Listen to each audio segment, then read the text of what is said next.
दोस्तों, भारत की energy security के लिए दो बड़े खबर एक साथ आपको देखने मिल रहे हैं। पहला न्यूज आ रहा है असम से, जहां पे आप देख सकते हैं न्यू रिजर्वॉयर टेस्ट किया गया है असम के डिरॉक गैस फील्ड में। काफी अच्छा खासा यहां पे गैस मिला है। इसके बारे में हरदीप सिंह पुरी जी ने स्वयं अनाउंसमेंट किया है। दूसरा अगर आप देखें तो वही आ रहा है झारखंड से, जहां पे एक पायलट प्रोजेक्ट था जो कि सफल होता हुआ दिख रहा है। कोल बेड मिथेन गैस का commercial production in big quantity, इतनी बड़ी क्वांटिटी की जाए कि आप इंडस्ट्रीज को कमिट कर सकें, वो क्वांटिटी नहीं देखने मिल रहा था, वो अब हो चुका है। ओएनजीसी ने successfully natural gas production from Bokaro CBM block निकालना शुरू कर दिया। और इतना ही नहीं, नंबर सुनेंगे तो काफी ज्यादा आपको भी खुशी होगी जान के। पर इससे पहले आगे बढ़े दोस्तों, आज का सवाल है, आपके सामने तीन फ्यूल सोर्सेज दिए गए हैं, नेचुरल गैस, ऑयल, कोल। इनको decreasing order of green house gas generation में आप अरेंज करें।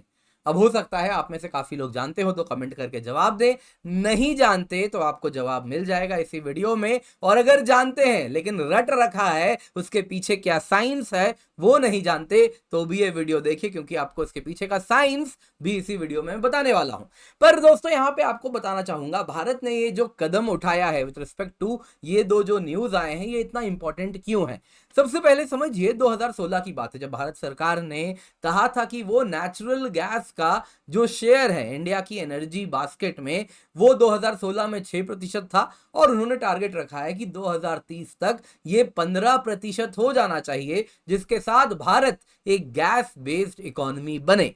अब दोस्तों, इंडियन एनर्जी मार्केट की अगर आप बात करें तो नेचुरल गैस कंजम्पशन 2022-23 में 164.3 million metric standard cubic metres per day रहा है, और इसको बढ़ा के हमें 600 million metric standard cubic metres per day पर लेकर के जाना है 2030 तक। इसका मतलब है कि अभी से हमें करीबन 10.5% पर ग्रोथ रेट चाहिए कंजम्पशन में। अब दोस्तों, ये प्रिटी मच डुएबल है। चाइना में भी इस प्रकार का ग्रोथ रेट उसकी पीक इकोनॉमिक साइकिल में देखने मिला है, तो हमारे यहां भी हो सकता है। तो मार्केट एब्जॉर्ब कर लेगा गैस, इसमें तो कोई डाउट नहीं है, लेकिन अन्य चैलेंजेस हैं। दोस्तों, वीके सारस्वत जी बहुत ही डिस्टिंग्विश्ड साइंटिस्ट रहे हैं, डीआरडीओ के डायरेक्टर जनरल डीआरडीओ के रहे हैं, चीफ साइंटिफिक एडवाइजर रहे हैं पीएम के।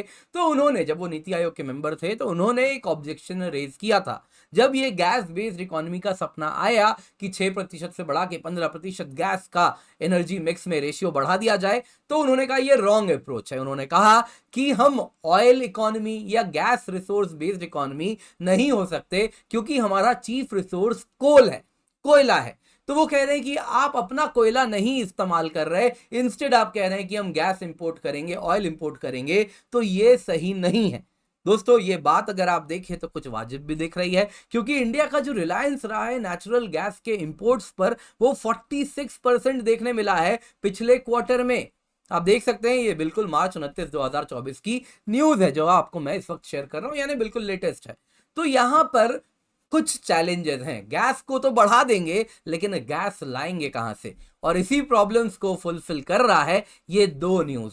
कोल बेस्ड इकोनॉमी है, कोल हमारा रिसोर्स है, तो उसके लिए भी कोल बेड मिथेन क्यों इतना इंपॉर्टेंट है, वो भी आज हम डिस्कस करने वाले हैं। तो वीके सारस्वत जी के दो चैलेंजेस हैं, दोनों के प्रति भारत सरकार सीरियसली काम कर रही है, ये आपको आज के न्यूज में मिलेगा। तो आइए अब इस पर चर्चा शुरू करते हैं, पर इससे पहले आगे बढ़े आप लोगों से निवेदन है, आज दोस्तों यानी जुलाई 20 को हम अनअकैडमी यूपीएससी समिट लेकर के आए हैं, जिसमें आप देख सकते हैं फ्यूचर लीडर्स ऑफ इंडिया आपसे जुड़ने वाले हैं। आप फ्यूचर लीडर्स ऑफ इंडिया है तो आपसे करंट लीडर्स जुड़ने वाले हैं, जिसमें क्रिकेटर वीवीएस लक्ष्मण जी हैं, सुहासिनी हैदर जी हैं, नितिन गडकरी जी हैं, वैसे ही सचिन पायलट जी हैं, महेश मुरलीधर भागवत जी हैं। तो मेक श्योर आप जल्दी से जाएं अनअकैडमी ऐप में, फॉर फ्री एनरोल कर लें। ये बड़ा इंपॉर्टेंट है, काफी कुछ जानने, काफी कुछ सीखने आपको इन महान हस्तियों से मिलेगा, तो ये मौका ना गवाएं। तो दोस्तों, जरा देखते हैं, पहला न्यूज है असम में। तो असम की अगर आप बात करें तो union minister for petroleum and natural gas Hardeep Singh Puri ji ने कहा कि देखिए, एक मेजर माइलस्टोन हुआ है डिरॉक फील्ड में। डिरॉक फील्ड कहाँ है दोस्तों? ये असम में, यहाँ पे तिनसुकिया डिस्ट्रिक्ट है जो आप लाल रंग में देख रहे हैं। ये दोस्तों याद रखिएगा, इतना जो इलाका है ये अपर असम कहलाता है, ये वाला इलाका लोअर असम कहलाता है। तो ये अपर असम डिवीजन में तिनसुकिया डिस्ट्रिक्ट में है। तिनसुकिया डिस्ट्रिक्ट में हमें देखने मिला है और यहाँ पे दोस्तों जो कंपनीज इन्वॉल्व है, एक प्राइवेट सेक्टर की कंपनी है हिंदुस्तान ऑयल एक्सप्लोरेशन कंपनी। ये दोस्तों वडोदरा बेस्ड कंपनी है और इसका शेयर इस पूरे गैस फील्ड एक्सप्लोरेशन में 22%, एक जॉइंट वेंचर बनाया गया है, 22-24% है, ज्यादा नहीं है। चीफ प्लेयर, प्राइमरी प्लेयर यहाँ पे पीएसयू है, ऑयल इंडिया लिमिटेड, साथ में आईओसी है और प्राइवेट सेक्टर कंपनी एचओईसी है। इन्होंने मिलके एक न्यू रिजर्वायर सैंड 9 ढूंढा है डिरॉक 1 वेल में। अब यहां पे अगर आप देखें तो काफी अच्छा खासा फ्लो उनको देखने मिला नेचुरल गैस का। ये 6 million standard cubic feet of gas per day था। तो ये बता रहा है किस प्रकार से हम पब्लिक प्राइवेट पार्टनरशिप दोनों को इन्वॉल्व कर रहे हैं, जॉइंट वेंचर्स बना रहे हैं और वो सारे गैस फील्ड जो अब तक हमने एक्सप्लोर नहीं किए वो अब हम कर दे रहे हैं। दोस्तों डिरॉक फील्ड की अगर आप बात करें तो यहाँ पे फेज 2 डेवलपमेंट ऑलरेडी चल रहा है, जिसके अंतर्गत 3 नए ऑयल डेवलपमेंट वेल्स हमने यहाँ पे एनर्जी डेवलपमेंट के लिए नए एक्सप्लोरेटरी वेल्स ड्रिल किए हैं।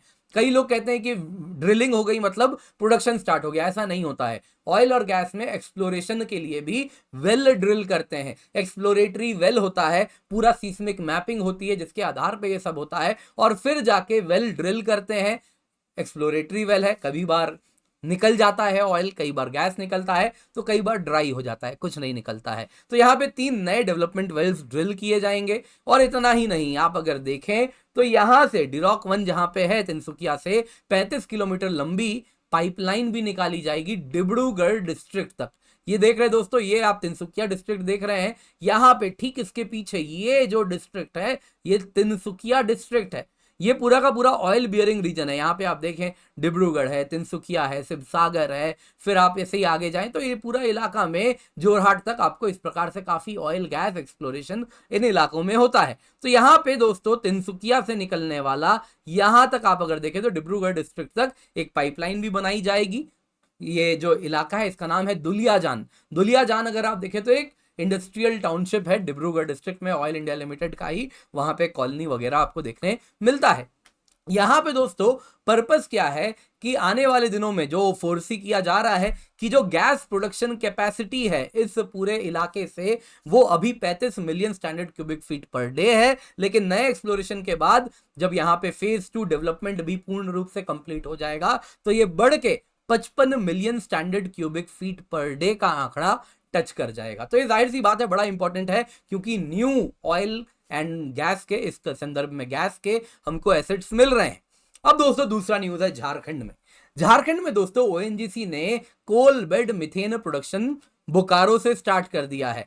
जो इनिशियल प्रोडक्शन है ओएनजीसी कह रही है वो 1,70,000 standard cubic metre per day है। याद रखिएगा यहां पे दोस्तों हम क्यूबिक फीट की बात कर रहे थे, यहां पे दोस्तों क्यूबिक मीटर्स की बात हो रही है, लेकिन हाँ वहां पे जो आंकड़ा था वो मिलियन में था।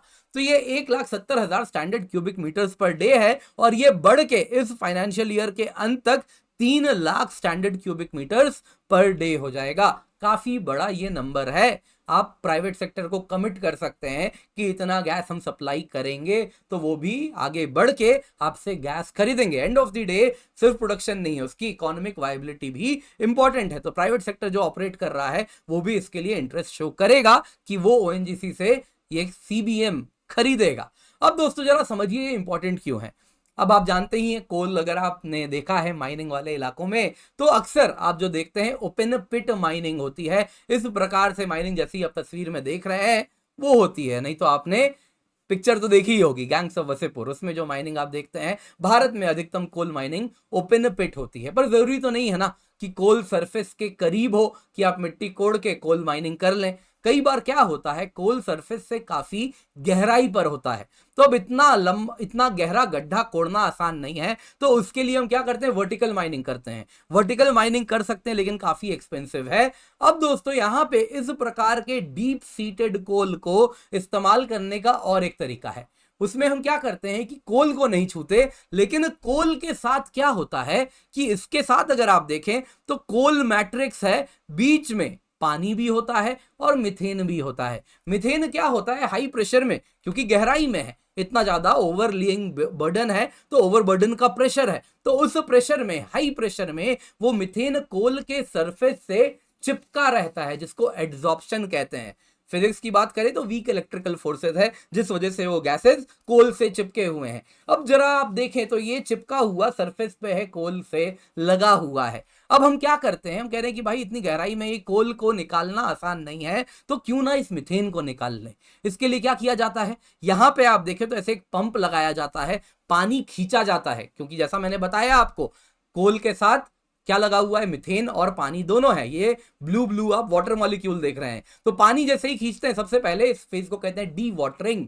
पंप से आपने पानी खींचा, पानी निकलना शुरू हुआ, पानी आपने यहां पे जमा करना शुरू किया। डी वाटरिंग जब खत्म हो जाता है, उसके बाद क्या होता है, ये जो मीथेन कोल से लगा हुआ था कुछ इस प्रकार से, वो जो मीथेन है वो जो चिपका हुआ था ड्यू टू हाई प्रेशर, वो पानी जैसे रिलीज हो गया तो प्रेशर लोअर हो जाता है। तो ये मीथेन अगर आप देखें तो सेकंड स्टेज में जब पानी निकला तो उसके बाद भागता हुआ ऊपर आता है और इस मीथेन को हम सेपरेट करके निकाल लेते हैं। तो ये हुआ कोल बेड मीथेन एक्सट्रैक्शन।